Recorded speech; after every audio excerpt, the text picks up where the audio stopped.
Based on real-life events, The Peanut Man is a story about a young girl whose family moves from Cuba to America, and how an unexpected encounter at a ballpark in Atlanta brings back fond memories of Havana. Hi, I'm Dan Skinner, and welcome to the Kids Bookshelf. Ahead, we'll explore the book and talk with the author about the inspiration behind it. Carmen Agra Deedy was born in Havana. She's a New York Times best-selling children's author and storyteller. Her numerous books include Carina Felina, 14 Cows for America, The Rooster Who Would Not Be Quiet, and Martina the Beautiful Cockroach, a Cuban folktale, just to name a few.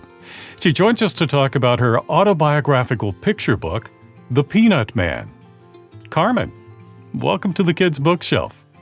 Well, thank you, Dan. I'm really glad to be here. I'm glad to be back.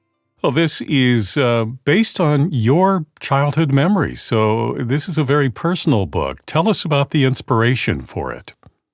Well, it's really a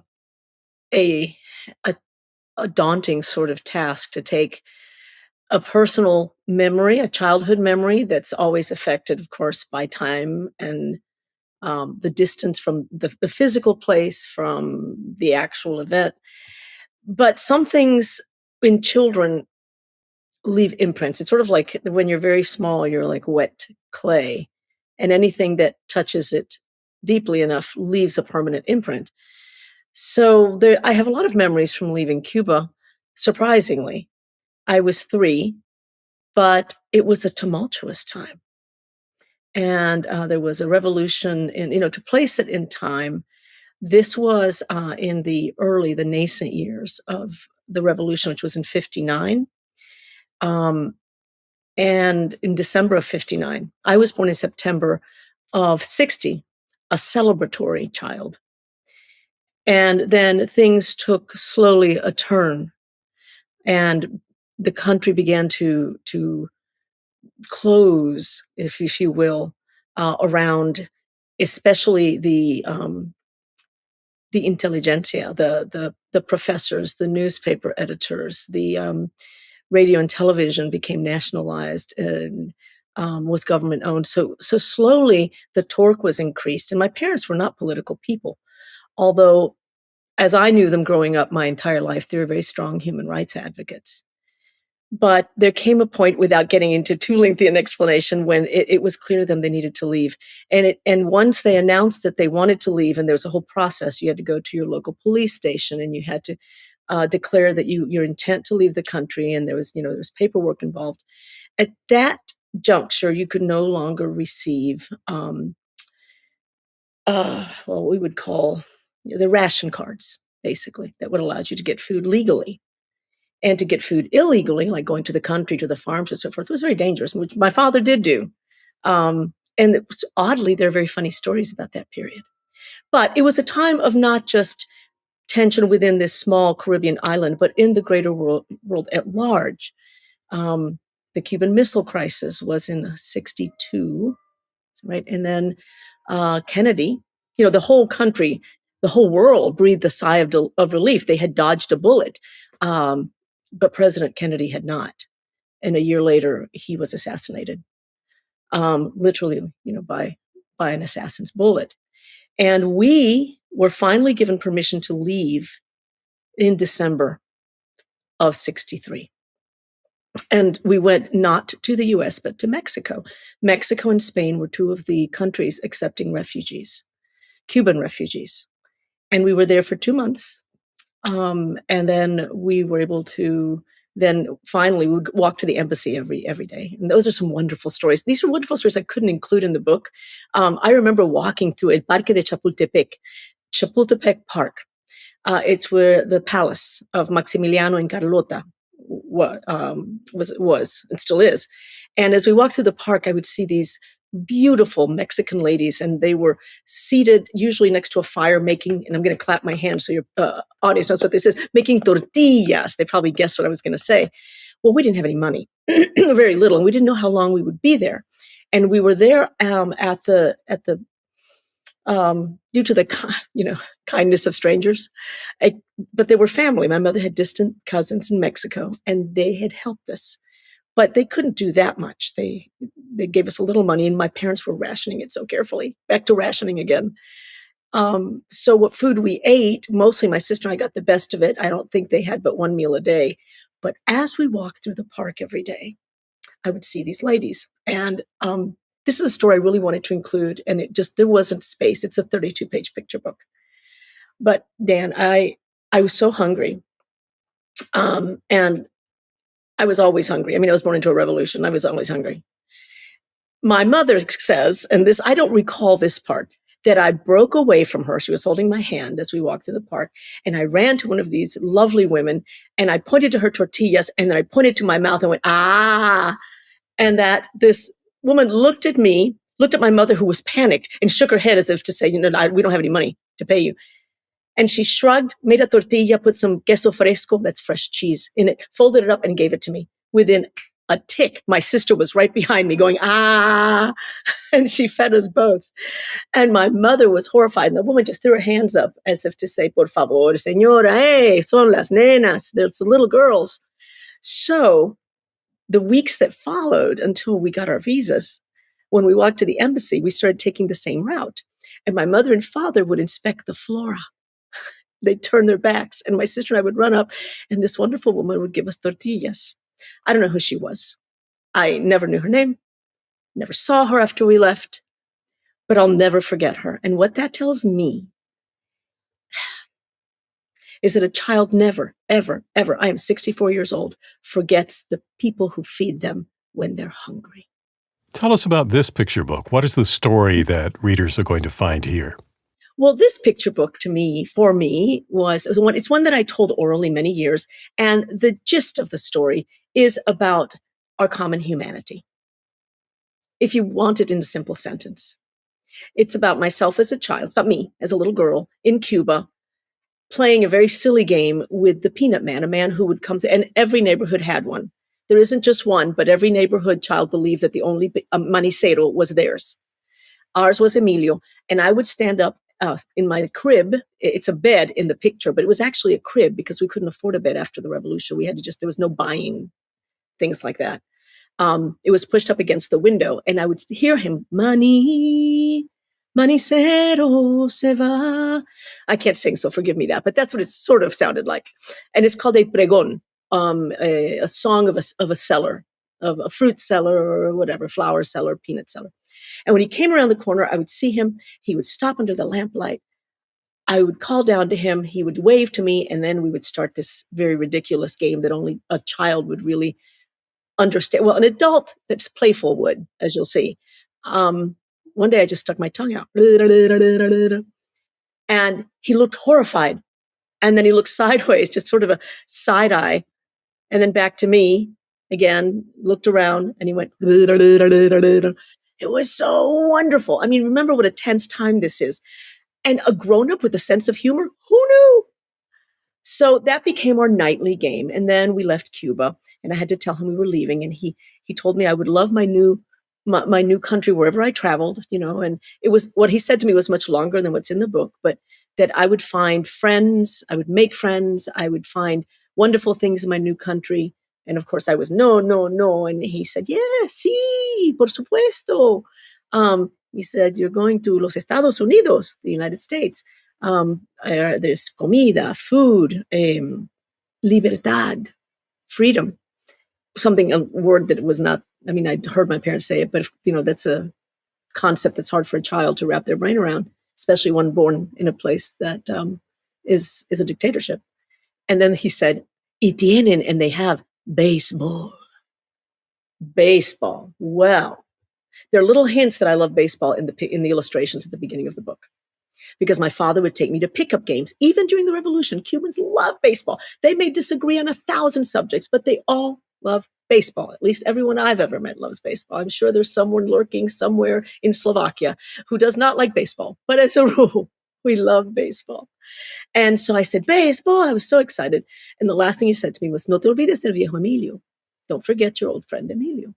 Well, we left. And then, as you know, and we went to Mexico. Then we came to the United States and ended up in Georgia, where years passed. And then we get to the end of the story, because I'm trying to truncate it for you. I had learned a little wobbly English. A little wobbly English. I had made some friends. I had just started school, and then my father, for my birthday, took me to a baseball game because we had been listening to baseball on a radio shaped like a church window that sat in our little parlor. I mean, back when the was now at the bottom of the third, coming up to bat, we have number 44, hammering Hank Aaron. Oh my goodness. I was an Aaron girl, and so was my father. Number 44 was our hero. And my father, for my birthday, said, I'm taking you to a real baseball game, and Hank Aaron is going to be there. I came out of my skin. Only because all this felt like, remember, I'm a child. I haven't seen a huge stadium at this point in my life. I know of Hank Aaron only because of the radio. And we go, and when we arrive, Mr. Aaron steps onto the field and the crowd goes insane. Now, these were the Milwaukee Braves that had only in the last year or so come to Atlanta and become the Atlanta Braves. And there was also, this is a black man, by the way, as was my Emilio. So I was fascinated by him and everyone was clapping. And there was such a din, Dan, that I almost missed it. Through the crowd, I heard this sound. Peanuts, get your peanuts red hot right here. Step right up. Peanuts, get your peanuts. And I turned to my father and I said, Bobby, Manicero, they have a peanut man at the ballpark. So that's where they kept him. Who knew that either? And so my father, see, Manicero. And I said, I want 10 bags. He said, one is good. And he called him over. And then he and I have a conversation, which you can read in the book. It's very brief. And there's a point at which he's turning to leave. And he says, where are you from, little girl? And I already have my hot peanuts, which have made me very, very sentimental because it's reminding me, that aroma is reminding me of Emilio and of home. And I'm feeling like a traitor because I hadn't really thought of him much. I'd stopped listening for him. And I said, Cuba. That was from Cuba. And he just nodded sagely. This is a peanut man at the ballpark. And he says, they've had a little trouble down there. To which I rebounded. I did not do it. Well, that made him howl. And when he started laughing, I thought, a grown-up with a sense of humor. So what do? It was the best way I thought I could remember Emilio. But this man has no idea why I'm doing this. And he stares at me for a moment. He goes, are you all right, baby girl?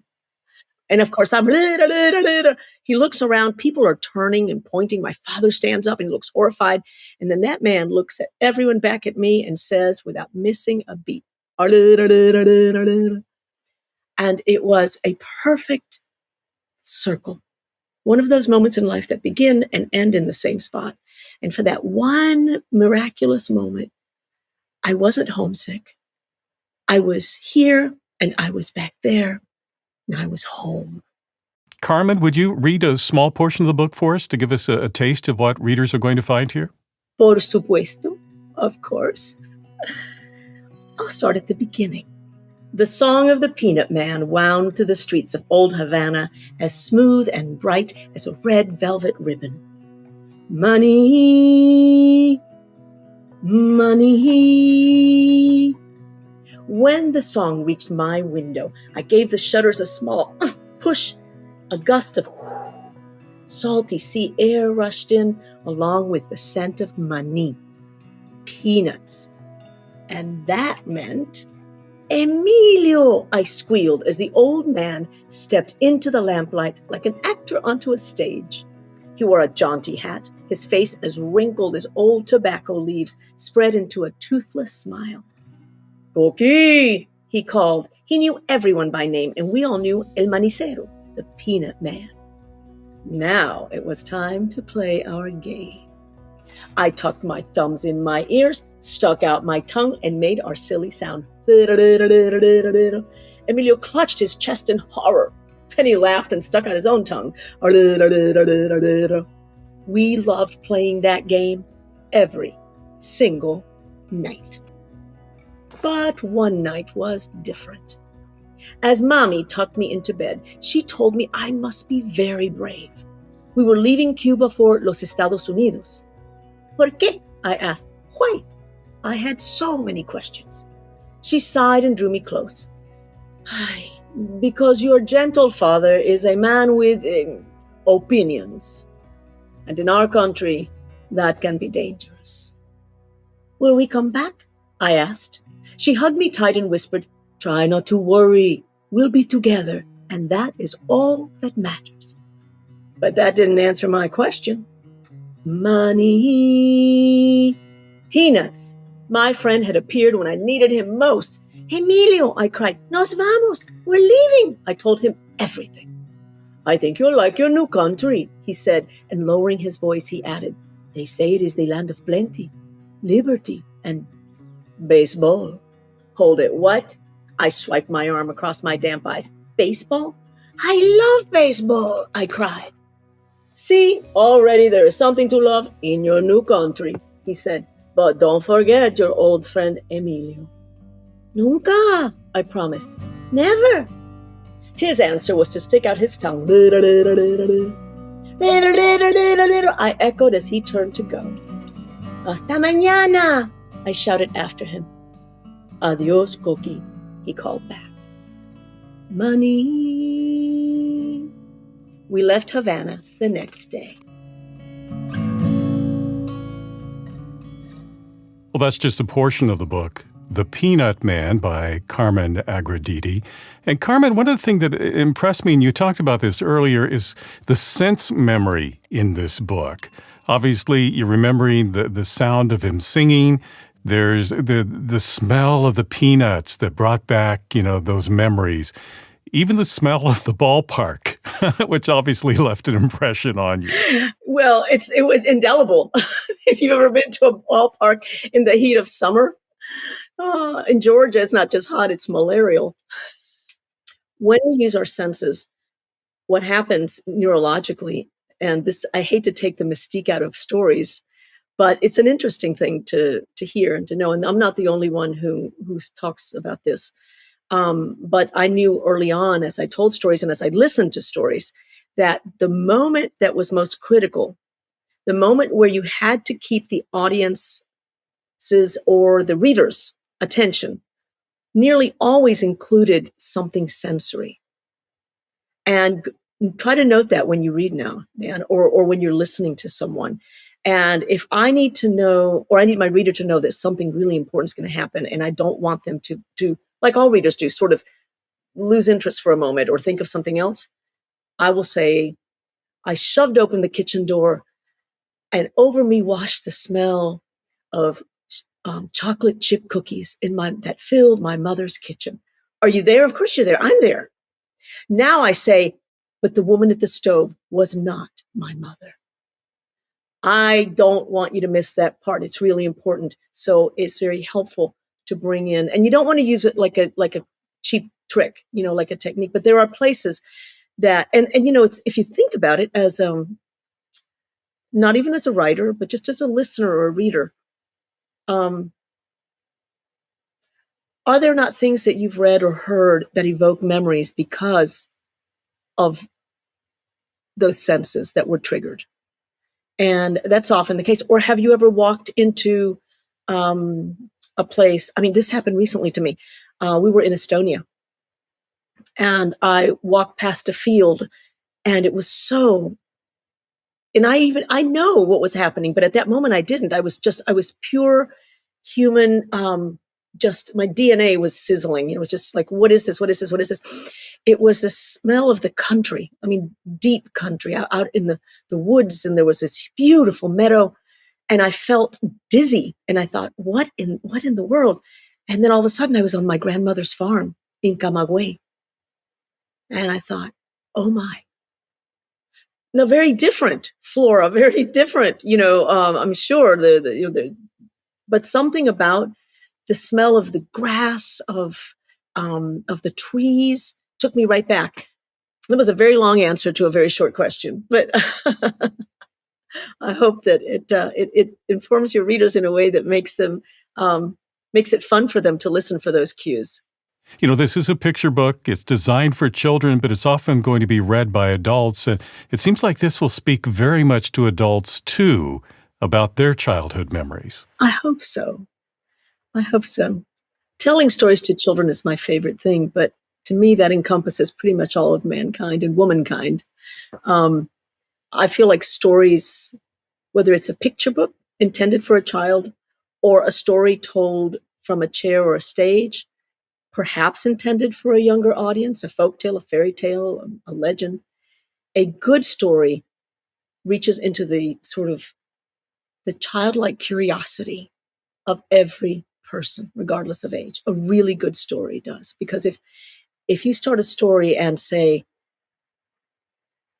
the queen was dead, the king sat alone in a room draped with dark curtains with only the company of a small child.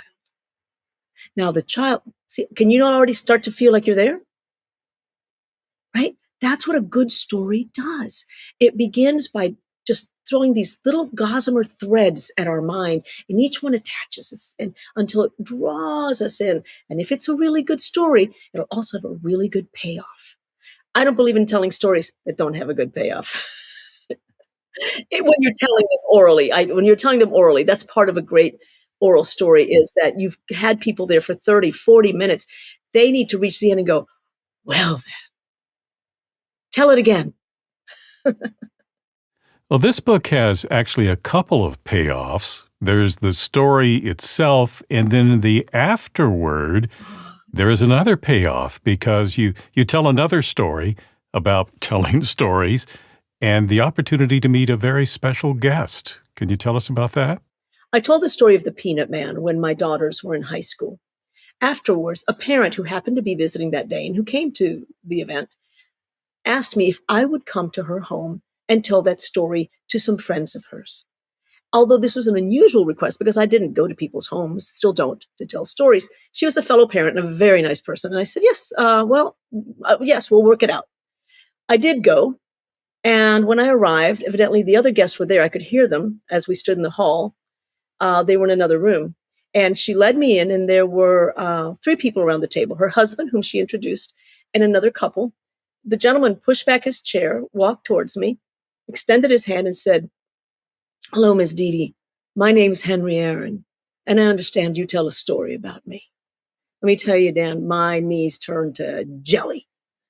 And I had absolutely nothing intelligent to say. I believe it must have sounded like like cartoons when all they're talking, they're all garbled. Or the Charlie Brown, wah, wah, wah. I have no idea what I said. This was the last thing I would have expected. Well, we had a lovely supper, and afterwards he asked me to tell him the story.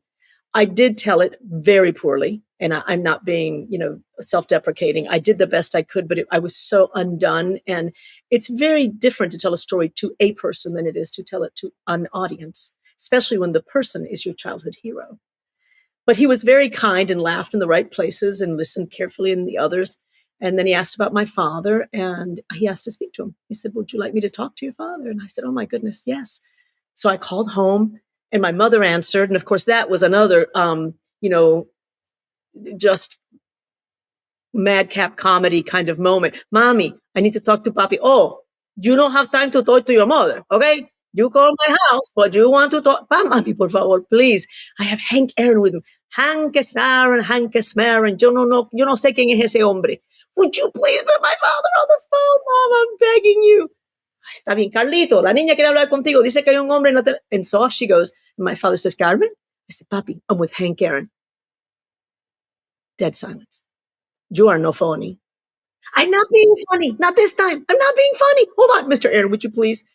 And so he gets on the phone with my father. And then Mr. Aaron, which is the only way I can address him, leaves the room, comes back about, 15, 20 minutes later. I never learned what they spoke of.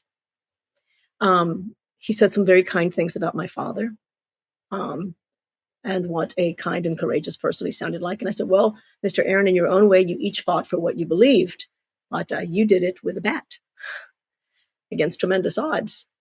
And, the thing is about stories, which is what I say in the book, is stories remind us of not how dissimilar, but how much alike we all truly are as humans. And sometimes, like in baseball, stories bring us home. This picture book is The Peanut Man by Carmen Agra Deedy. Carmen, thank you very much for talking with me today. It's always such a pleasure. You're a wonderful interviewer. Thank you. And thank you for putting up with my long stories. If you'd like to purchase The Peanut Man, I've placed a link for you in the description below. If you enjoyed this conversation, please subscribe, like, and click on the bell so you know when I post new interviews. Meanwhile, here are 2 more books you might find interesting. Well, thank you for watching this edition of the Kids Bookshelf. I'm Dan Skinner. Until next time, keep sharing the gift of reading.